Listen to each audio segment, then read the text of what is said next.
Dios construyó un puente para acercarse al hombre, su propio Hijo. Él dio el mejor ejemplo de ser constructor de puentes. Y por medio de Él que murió en la cruz, llegamos a Él. Y ahora nos toca a nosotros seguir construyendo puentes para que otros puedan pasar de un punto al otro punto. Puedan llegar de la perdición a la salvación. Pueden salir de la ignorancia al conocimiento, de la esclavitud a la libertad.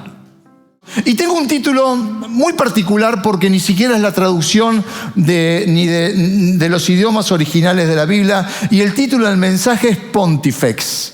Pontifex, constructores de puentes. ¿Por qué? ¿Qué significa esa palabra Pontifex? Lo de que dice abajo, constructores de puentes. ¿Traducido de qué palabra en castellano? De sacerdocio, de sacerdotes.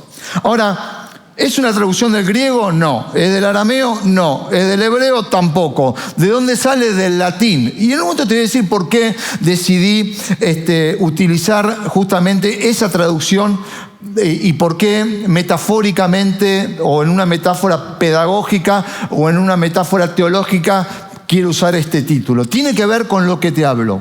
Siempre, en todo lo que decidamos, en todo lo que hagamos, esto es importante, iglesia, no podemos perder de vista la misión.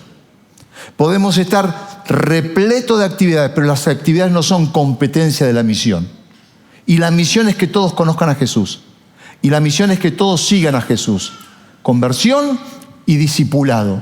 Si como iglesia no funcionamos con que cada vez que nos sentamos a diagramar, a trabajar, a orar, a proyectar, a visualizar una reunión, en tener en mente la misión,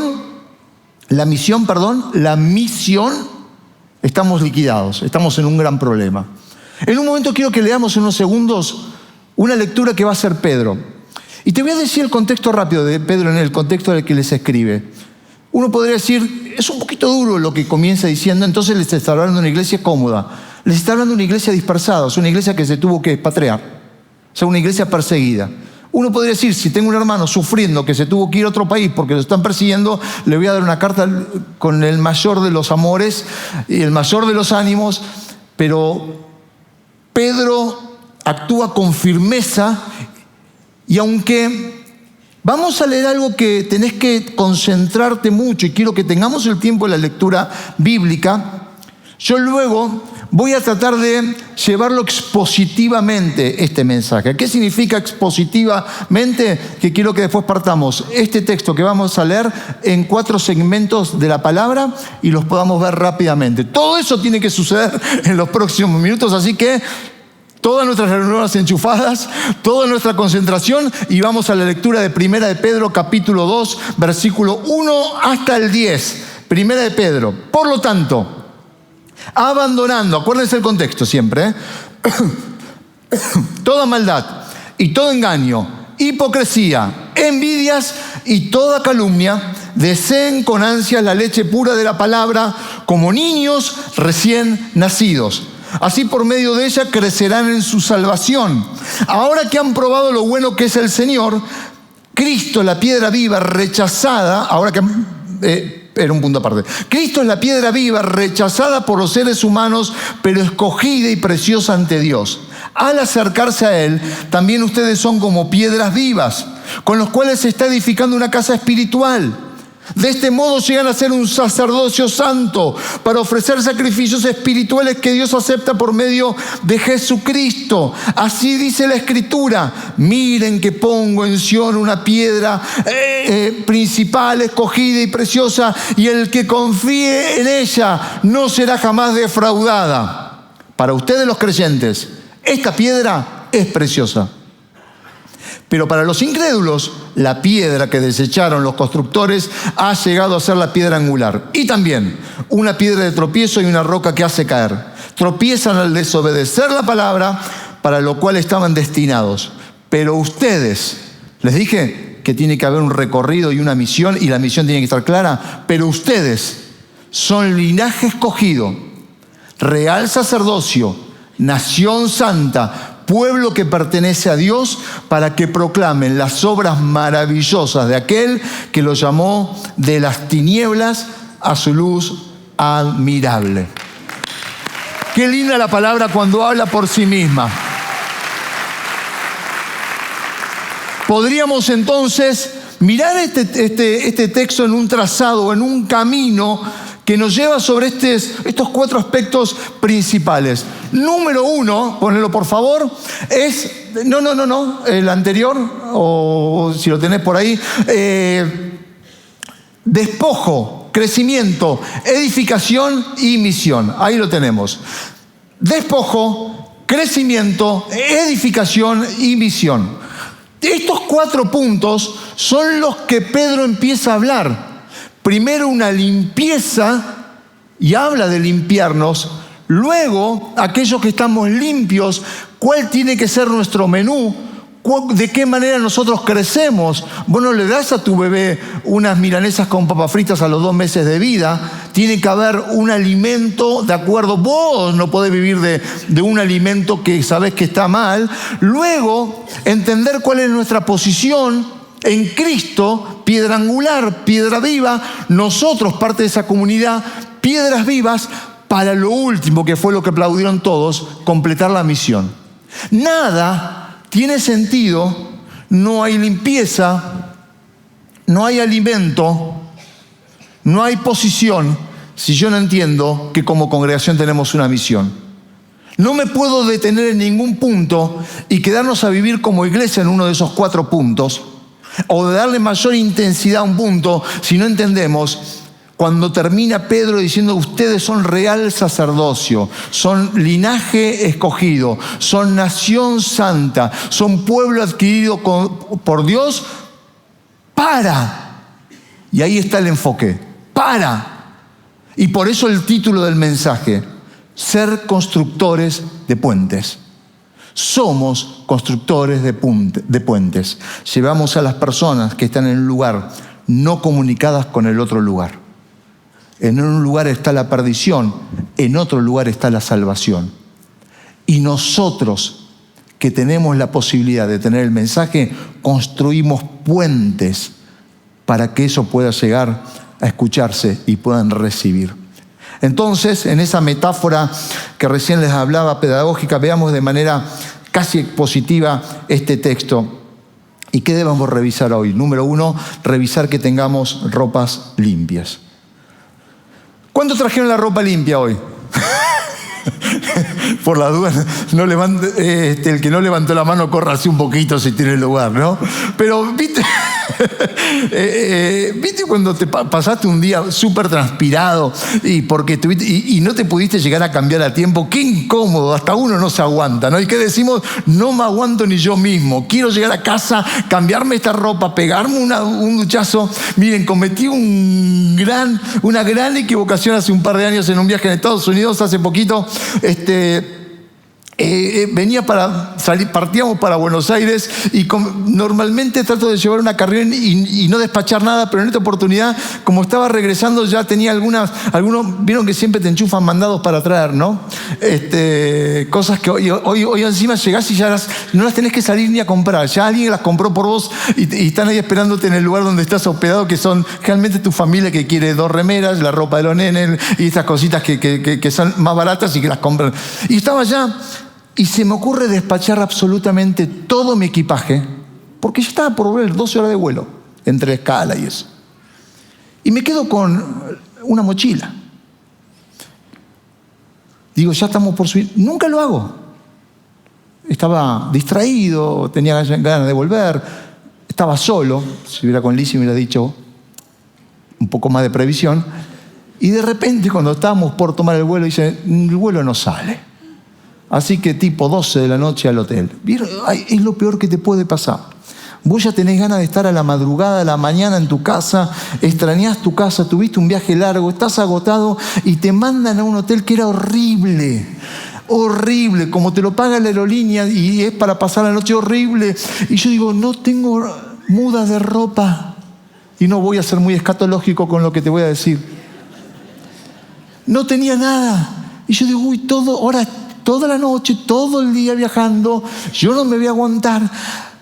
Volvemos al aeropuerto el otro día, yo tengo despachadas mis cosas, no tengo acceso a mi ropa, no sé dónde está, se subió un avión y dicen, ahora no vamos a volar como teníamos previsto. Y me cruzaron así, literalmente en ángulo, todo el país a otro aeropuerto. Llegamos a ese aeropuerto para ver si de ahí salía un avión que venía para Argentina y dice, nos mandan arriba el avión. Yo digo, bueno, por fin salimos y después de 3 horas nos bajan del avión. Nos bajan del avión. Y otra noche más.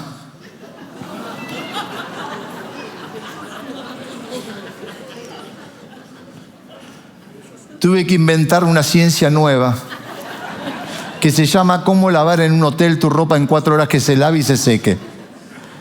Y no tenía ni siquiera... horrible, no tenías ni para comprar nada en ese lugar. Y siempre yo engañado que ya nos vamos. Vos te subís al avión, ya nos vamos. Pasa 1 hora, ya nos vamos. Y en un momento dijeron, miren, no sé si se soluciona o no, pero los pilotos saben que después de cierto horario que estuvieron esperando por ley o por no sé cuánto, se van. Porque tienen que cumplir no sé cuántas horas. O sea que si se arreglaba el tornillo que faltaba, bueno, por lo menos si faltaba un tornillo, más vale no salir, ¿no? No sea que sea justo el que está sosteniendo algo, ¿no? La cuestión es, qué incómodo cuando no podés cambiarte por horas. Qué incómodo sentirse de esa manera. Y este texto, cuando dice abandonando, es exactamente esa palabra. Es el verbo desechar. El verbo apotescaí, aquel que se despoja de toda su ropa. Porque hay ropas que perjudican, y esto no es en alusión a nadie, hay ropas que tienen mal olor. Decirle al que está al lado tuyo, ¿serás vos? No le digas nada. No le digas nada. Ahora, ¿de qué manera lo quiere decir Pedro? No está hablando literalmente de tufo. No está hablando directamente de eso, sino que dice, ¿qué es lo que te produce mal olor? Y empieza a decir, la maldad, la hipocresía y todo el relato que habla sobre este texto y termina hablando de las calumnias. Cosas que tenemos que, como te mostré antes en ese cuadro, en ese avance, es lo primero que tenemos que desechar. Porque la maldad son actos justamente de voluntad intencional. Si no sería muy diferente. Bueno, no lo quise hacer, que puede ser una variable y si quieren nos podemos detener un poco con eso. En la ley se le llama dolo. Es cuando se tiene intención de perjudicar, no cuando no se tuvo intención. A veces hay situaciones que no hubo dolo, o sea, no era la intención, fue de defensa propia, fue un acto que no hubo una intención premeditada. Pero cuando la justicia entiende que hubo una acción premeditada, hubo una maldad premeditada, hubo algo anticipado, planificado, tuvo dolo. Y en eso, justamente, las penas son mucho más graves. A veces actuamos con una maldad premeditada y dice, pero ¿por qué el ser humano puede actuar de esa manera? ¿Por qué nosotros los creyentes? Y fíjate que hasta Pablo se lo presenta, no Pedro, sino Pablo, como un dilema. Él dice, aquello que no quiero, eso hago. O sea, había algo él que lo identifica perfectamente, que no lo quiere y lo hace. Y uno puede decir, pero flaco, no lo hagas. Si no lo querés, no lo hagas. Y lo que él está explicando es que no tiene que ver con una decisión solamente. Tiene que ver con mi naturaleza. Tiene que ver que cuando nos sueltan la correa, ¿para dónde disparamos? Cuando tenemos la opción de decidir cuánto afectan nuestras emociones, cuánto afecta nuestra naturaleza pecaminosa en la forma de comportarnos en la vida. Por eso lo que necesitamos es gracia de Dios. Y por eso también tenemos que identificar, ahora sí, cuando en nuestras acciones puede haber dolor o puede haber rencor, o lo que vos quieras llamarle, que hace que aquello que no querés también haces. Y tenemos que identificarlo porque son ropas que me tengo que quitar porque huelen mal. Habla de hipocresía. No solamente sacate eso y sacate la maldad, sacate la hipocresía. Esas caretas que uno puede tener, como cuando ve las películas que están robando un banco con la cara de Mickey Mouse o con una cara de un payaso y en realidad son tipos armados que si te descuidas te matan y su cara sonriente, vos ves la cara de la máscara, parece que fuera...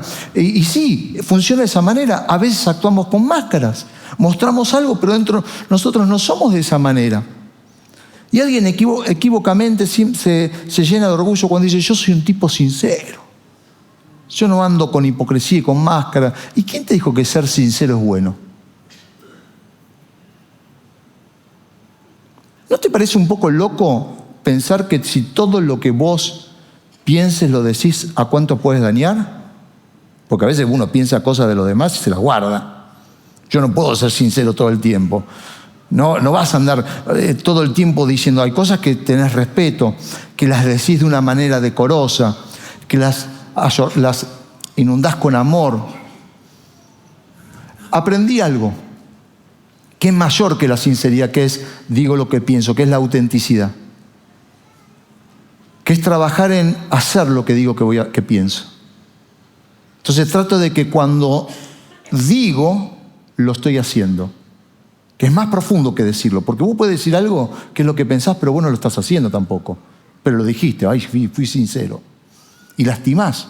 Pero cuando vos lo haces, mirá, nosotros los pastores o los que estamos predicando, los que nos toca estar un domingo acá, no damos una conferencia sobre ingeniería, sobre arquitectura, sobre medicina, sobre ciencia, biología, negocios. No. Podría un profesional se para, da su cátedra, puede ser un speaker de lo que sea, pero nosotros tenemos una responsabilidad, que es transmitir el mensaje de la palabra del Evangelio.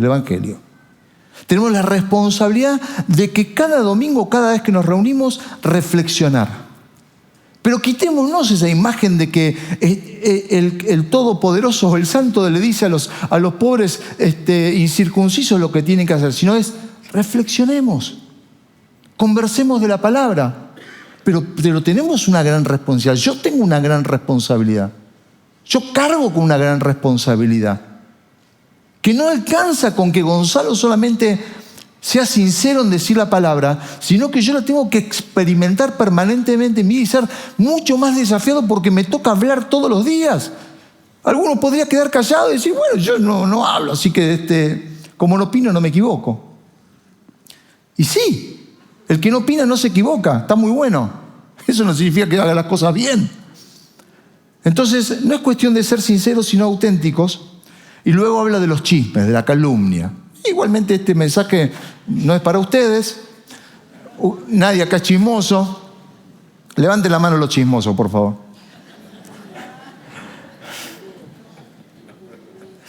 Te lo digo para estar orando. Mentiroso. Somos esclavos. Somos responsables de nuestras palabras. Algo que está bueno. Siempre que hables, hacete cargo. Si vas a hablar, la pregunta que te tenés que hacer internamente es, ¿yo me hago cargo de lo que estoy diciendo? ¿O lo dije y después no tengo la valentía de poder decirlo en la cara de donde lo tenía que haber hablado? Ahora, si te pasa que lo hablaste, tenés que dar otro paso. A veces, me acuerdo muchos años que por ahí uno se iba de boca, siendo joven, y de golpe venía alguien y decía, ¿vos dijiste esto de mí? Y yo decía, ¿viste? Digo, que el cagüete el que le contó, ¿no? Pero en vez de hacerme... Y yo decía, no, nada que ver. Te llegó re mal la información, nada que ver. Ahora, si vos tenés una opinión, tu respuesta puede ser claramente, sí. Yo en ese momento lo pensé de esa manera. Yo en ese momento lo pensaba de esa manera. Y tranquilamente uno puede pensar algo y luego darse cuenta que fue un prejuicio o fue un pensamiento que se te ocurrió decirlo en un momento que vos no supiste domar tu lengua, te fuiste de boca, o sí, tengo esa sospecha, tengo ese pensamiento. Y poder hablar las cosas. Porque yo veo que muchas veces nos encontramos con muchos dolores, que lo hablamos con todos menos con quien nos causa el dolor. Y no porque no nos abran la puerta, sino porque simplemente no tenemos la valentía o no sabemos usar las palabras correctas o no tenemos la capacidad. Uno puede hablar y tiene que aguantarse después la devolución, seguramente. Y después te puedes encontrar con alguien orgulloso que no va a aceptar ni siquiera la propia realidad, o vos sos de esa manera.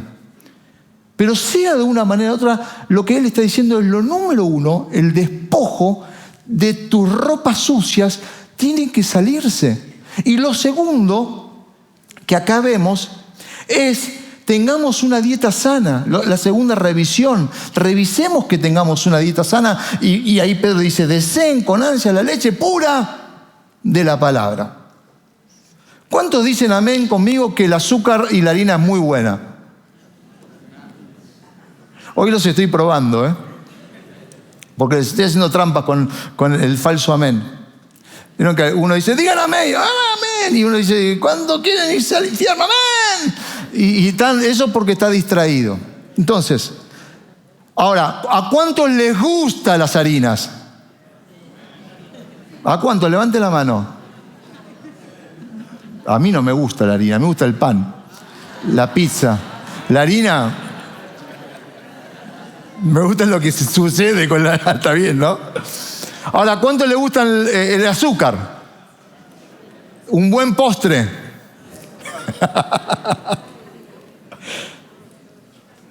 ¿Podríamos vivir de eso? Definitivamente que no. ¿Alimenta? ¿Podés vivir de pizza y pizza? No. Ahora es muy sencillo, podría, sí. Que puedas porque te gusta es una cosa, que sobrevivas es otra historia. Es exactamente lo que está diciendo Pedro en otras palabras. ¿Qué tienen que hacer? La leche pura de la palabra, o sea, lo que comemos y lo que experimentamos de la palabra, sabemos cuál es su gusto. El tema es, ¿qué experiencia tengo con la palabra? Porque cuando yo me encuentro con la palabra, inevitablemente llega al alma. No hay forma de encontrarme y alimentarme con la palabra que no llegue al alma. Llega al alma. El tema es, ¿tengo la experiencia de esa manera? ¿O lo que como son golosinas espirituales? Porque a mí me gusta comerme una golosina de vez en cuando. Fundamentalmente la noche antes de dormirme. Chiquitita por lo menos, como el premio final del día, ¿no? Chiquitita, ¿no? Más de 100, 120, 130 calorías, como mucho. No quiero hacer publicidad, una tita, una rodea, ya la hice.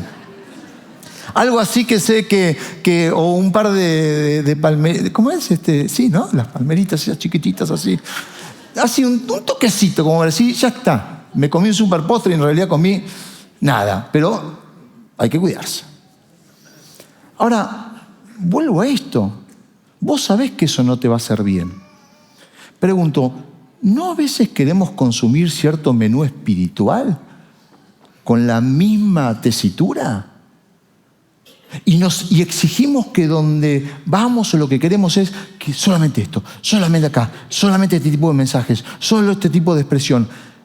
¿Eso no nos hace mal a la larga? Podés escucharlo, sí, pero eso no es tu menú del día. Por eso yo te hice ese cuadro, dije, fíjate cómo Pedro llega a la misión. Habla de despojo, habla de alimentación sana, habla de edificación, de construcción, y luego habla de misión. Nos está llevando por un equilibrio necesario. Este púlpito, esta plataforma, tiene que tener un equilibrio necesario. No solamente mirando las generaciones y mirando cada uno con una comunicación asertiva hacia su edad, sino también entendiendo que hay domingos, hay experiencias, hay momentos que tienen que recorrer la palabra y el consejo. Y es lo que dice la leche pura de la palabra como niños recién nacidos. Entonces, un pequeño desafío. Sácate 1 hora esta semana, 1 hora de redes o de lo que vos quieras sacar. 1 hora. O sea que podrían ser 15 minutos un día y así por 4 días o como vos quieras. Mirá lo que te estoy diciendo. Y cambialo por probar esta semana 1 hora de redes por 1 hora de palabra. Y come. Y disfruta. Y deleitate. ¿Por dónde arranco? Lee los evangelios. Elegí el que quieras. Léelo. Detenete. No te apures. Escribí lo que lees. Sacá conclusiones personales. Número 3. Debemos revisar que estemos construyendo su reino. Cristo es la piedra viva, rechazada por los seres humanos, pero escogida y preciosa ante Dios. Cristo es la piedra del ángulo. Cristo es la escuadra. Lo que se construye sobre la piedra de una escuadra del ángulo es lo que marcaba que luego no salga torcido. Marcaba la escuadra. Y nosotros en Cristo somos piedras vivas. O sea, no somos ni decorado ni somos espectadores.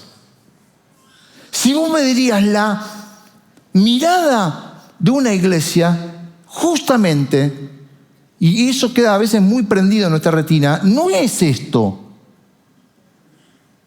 Esto es un poco a veces hasta contradictorio como única mirada de la iglesia.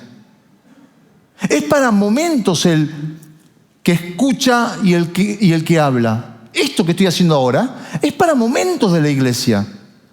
Pero los momentos de la Biblia eran mesas, eran conversaciones, era compartir, era el vivir, era el practicar, era el conocer a Dios a través de su palabra, era el construir la iglesia, era el edificar una iglesia como una comunidad. Entonces Pedro dice, ustedes son piedras vivas. Este conjunto de ladrillos es un edificio porque los ladrillos no fueron individualistas y no hay un ladrillo solo, sino que todos construyeron un edificio junto. Una sola piedra no va a formar nunca un muro. Vos solo nunca vas a formar un muro porque no sostenés ni sos sostenido. Entonces, la iglesia rompe contra el individualismo. La función de la iglesia es ir contra el individualismo. Por eso no podemos pensar que si la encapsulamos en un auditorio o viendo solamente un video por alguna red social, compensamos. Eso suma mucho. Esto suma un montón. Pero no construimos, no sostenemos, ni somos sostenidos como piedras vivas, porque somos comunidad. Y déjame darte una frase que no es mía, que la anoté en una de las tantas veces que escucho a otros enseñar, y decía lo siguiente: solo los tontos se niegan a aprender unos de otros y solo los ignorantes caminan solos. No somos ni lo uno ni lo otro. ¿Cuántos tontos hay acá? Está atento. Solo los tontos se niegan a aprender uno de otros. Y solo los ignorantes caminan solos. ¿Por qué? Porque los sabios en Cristo somos uno en el Señor, y en ese uno en el Señor somos comunidad y vivimos de esa manera. El concepto de comunidad no es nos vamos todos a un barrio, nos encerramos en las mismas casas y no. Estamos en el mundo, trabajamos, caminamos, tomamos colectivo, subimos un auto, hacemos un montón de cosas, pero vivimos en comunidad, nos hacemos el bien los unos por los otros. Nos cuidamos, nos guardamos. Y por último, revisar que estemos construyendo puentes. Ustedes son linaje escogido, real sacerdocio, nación santa, pueblo que pertenece a Dios, para que proclamen las obras maravillosas de aquel que los llamó de las tinieblas a la luz admirable. Linaje escogido. ¿Saben lo que es linaje escogido? Es una relación de pacto con Dios. Dios nos eligió y hizo un pacto. Nada nos puede separar del amor de Dios, salvo yo, que quiera irme, que quiera apartarme, que quiera ignorarlo, que quiera rechazarlo. Pero nada nos puede separar del amor de Dios. Hay un pacto profundo porque dice Dios, ustedes son linaje escogido. real sacerdocio. Y vuelvo al título el cual comencé este mensaje. Somos constructores de puentes. Es nuestra función y nuestra responsabilidad acercar a otros, achicar distancias para que se acerquen a Dios. Cristo debe llegar a toda tu familia. Y la salvación todavía no abordó quizás a toda tu familia. Y eso no te puede dar tranquilidad. Está muy lejos de la religión. ¿Se acuerdan que les dije? La iglesia comenzó como un movimiento. En Roma la convirtieron en una religión, en Europa un monumento y así. Digo, tiene que seguir siendo un movimiento. Cristo, el Evangelio, tiene que llegar a toda mi familia. Ahora, depende de vos y depende del que escucha, no cabe duda. Porque vos podés contarlo, podés explicarlo, pero si no hay una devolución. Pero de parte de lo que yo hago cada momento, de parte de lo que yo decido, soy pontifex, soy aquel que construye puentes. Y de alguna manera, agarra la masa, agarra la soldadora, busca todas las herramientas, pero no dejes de hacerlo. Justamente la Santa Cena sella ese pacto. Y la Santa Cena es el verdadero puente entre Dios y los hombres. Dios construyó un puente para acercarse al hombre, su propio Hijo. Él dio el mejor ejemplo de ser constructor de puentes. Él agarró y nos dijo que a través de su Hijo amado nosotros llegamos a Dios. Y por medio de Él que murió en la cruz, llegamos a Él. Y ahora nos toca a nosotros seguir construyendo puentes para que otros puedan pasar de un punto al otro punto. Puedan llegar de la perdición a la salvación. Pueden salir de la ignorancia al conocimiento, de la esclavitud a la libertad. Un pacto para siempre. Ya el viejo pacto estaba lleno de leyes y sacrificios. El nuevo pacto solamente es su sangre. Y entonces Jesús dice, yo soy el Cordero final. Y vuelvo a esto de la misión. Terminamos recién leyendo. Pero ustedes son linaje escogido, real sacerdocio, nación santa, pueblo que pertenece a Dios, para que proclamen las obras maravillosas de aquel que los llamó de las tinieblas a su luz admirable.